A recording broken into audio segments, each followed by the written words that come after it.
कि पैसे ना देने का कारण रेटिंग्स की बात है। कहा जा रहा है कि अगर हमने आज थोड़ा डेफिसिट बढ़ा दिया तो जो बाहर की एजेंसीज हैं वो हिंदुस्तान की रेटिंग डाउन कर देंगे और हमारा नुकसान होगा। और मैं प्रधानमंत्री जी से प्यार से कहना चाहता हूं कि हमारी जो रेटिंग है वो हिंदुस्तान बनाती है। हमारी जो रेटिंग है उसको हमारे किसान बनाते हैं, मजदूर बनाते हैं, छोटे बिजनेस वाले बनाते हैं, बिग बिजनेस वाले बनाते हैं। आज उनको हमारी जरूरत है, उनको पैसे की जरूरत है।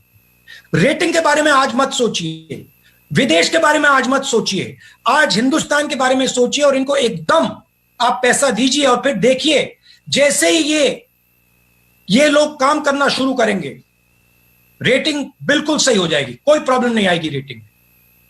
हमें हिंदुस्तान के दिल को देखकर डिसीजन लेना है, विदेश को देखकर डिसीजन नहीं लेना है। तो ये मेरा मेन शुरुआत का मैसेज था। अब आप सवाल पूछिए। Thank you sir. मैं सबसे पहले उत्तर प्रदेश से दो चीजें मैं कहना चाहता हूं और थोड़ा मैं शायद अंग्रेजी में भी बोल दूं, कुछ जो मेरे साउथ के जो मित्र हैं उनको भी थोड़ा वो भी इसको प्रयोग कर सकें। Randeep, it's okay, should I speak in English? Absolutely, sir. For our friends from South India, there was a demand, sir. India is in a crisis and everybody is in a crisis. Small businesses are in a crisis. They are future employment. Farmers are in a crisis. Laborers are in crisis. And our people, it is heartbreaking to see our people, millions of our people, walking on the highways with no food, no water. I don't want to make a political statement, but I have a serious reservation about the nature of the package that the government has given. And I would like the government to reconsider. It is good that they have taken this step. It's not a bad step. But the most important thing right now is that we put money directly into the hands of our poor people. When a child has an accident or gets hurt, the mother or the father do not give him a bank loan. They do not give him credit.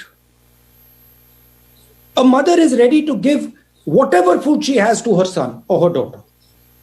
And that is the spirit that the government of India should employ. The government of India should not worry about what the foreigners are going to say, what the agencies are going to say. The government of India should have faith in our small and medium businesses, should have faith in our people, in our farmers, faith in the people who are walking on the streets, and immediately give them money in their pocket without a single thought. And there is a reason for this. Because if we do not support our small businesses now, if we do not support our farmers now, if we do not support our migrants now, our economy will not start. And if our economy does not start, the question of ratings does not arise. So I would like to ask the government, and with all respect, I would like to ask the Prime Minister to think about putting money directly into the bank accounts of our people. In the Congress party, we had an idea called Nyay. Do Nyay temporarily. Don't do it permanently, do it temporarily. But please start putting money into the small businesses, into the farmers, into the migrants' bank accounts. Because if we do not, we will have a catastrophic result. What is going to come if we do not do that is going to be much worse than what we have seen. It is going to overshadow the disease of COVID. So that is my main message. I'd like to say two other things. One, there have been numerous tragedies. There have been tragedies where people have died, and I would like to offer my condolences to all those people, those families who have lost loved ones. And finally, one point about the lockdown. The lockdown is not a simple thing. We have to, when we open the lockdown, we will have to open the lockdown and we will have to make a transition. It is very important that we open the lockdown intelligently and carefully without sacrificing the vulnerable people. We cannot sacrifice our old people. We cannot sacrifice our people who have diabetes, heart disease, hypertension, kidney disease. We have to protect them. And it is the primary duty for everybody to do that. Hindi में भी ये आखिरी बात बोल देता हूं, जहां तक लॉकडाउन का सवाल है, लॉकडाउन एक ऑन ऑफ स्विच नहीं है. लॉकडाउन को समझदारी और होशियारी से हमें लिफ्ट करना है, ध्यान से लिफ्ट करना है. ये एक इवेंट नहीं है, ये एक प्रोसेस है और इसको हमें ध्यान से, होशियारी से और समझदारी से लिफ्ट करना है. और सबसे जरूरी बात, जो हमारे वनरेबल लोग हैं, जो बुजुर्ग लोग हैं, जो हार्ट पेशेंट्स हैं, जो लंग डिजीज के पेशेंट्स हैं, जो हाइपरटेंशन के पेशेंट्स हैं, जो किडनी डिजीज के पेशेंट्स हैं, उनकी रक्षा हमें कर कर ये लॉकडाउन हटाना है. तो ये मेरा ओपनिंग स्टेटमेंट था. अब आप कोई भी सवाल पूछिए. धन्यवाद. बहुत बहुत शुक्रिया सर. सर, श्री केसी वेणुगोपाल जो जनरल सेक्रेटरी है आईसीसी ऑर्गेनाइजेशन है, he has also joined you. We welcome him also to this special press conference. May I, sir, begin with I thought you were saying K.C. Venugopal is going to ask me a question. Of course, I'm sure he has plenty of questions that he asks all of us, sir. बताइए. उत्तर प्रदेश से APP Ganga से अनुभव शुक्ला जी, क्या आप अपना सवाल पूछेंगे? आप अपने आप को अनम्यूट करिए और सवाल पूछिए. अनुभव जी. अनुभव जी को हम ढूंढ रहे हैं. राहुल जी, सबसे पहले तो नमस्कार. एक सेकंड अनुभव जी, can you find? Rahul ji, आवाज जा रही है मेरी आप तक? गुलाबी रंग का पर्दा है इनके पीछे. हमें चेहरा नहीं दिख रहा है. रेड पर्दा है, गुलाबी पर्दा. हाँ, गुलाबी पर्दा है और क्रीम कलर का शर्ट पहना है इन्होंने. हाँ, मिल गए. हाँ, थैंक यू. राहुल जी नमस्कार. सबसे पहले तो कैसे हैं आप? ठीक है. जो बात आपने कही, सबसे पहले सवाल वही है कि जिस तरीके से जब अर्थव्यवस्था गोता लगाने लगी, तब केंद्र सरकार ने 20 लाख करोड़ के पैकेज का ऐलान किया. 3 फेजेस में ये पैकेज जो है वो दिए भी जा चुके हैं, लेकिन तमाम सारे जो इंडस्ट्रियलिस्ट हैं उनको समझ में नहीं आ रहा है.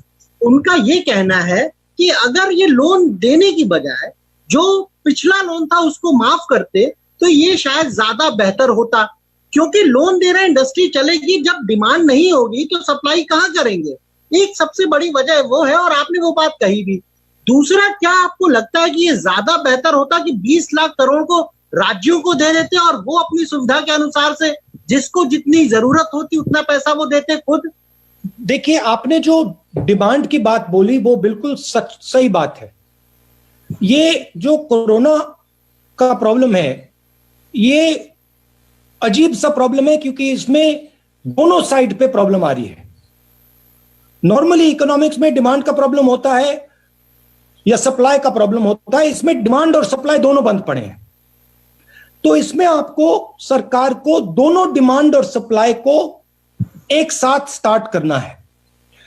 इस पैकेज में कर्ज की बात की है, मगर इस कर्ज से जो आपने बात बोली, डिमांड शुरू नहीं होने वाला है, क्योंकि जब तक लोगों के जेब में पैसा नहीं होगा वो चीजें नहीं खरीद सकते हैं.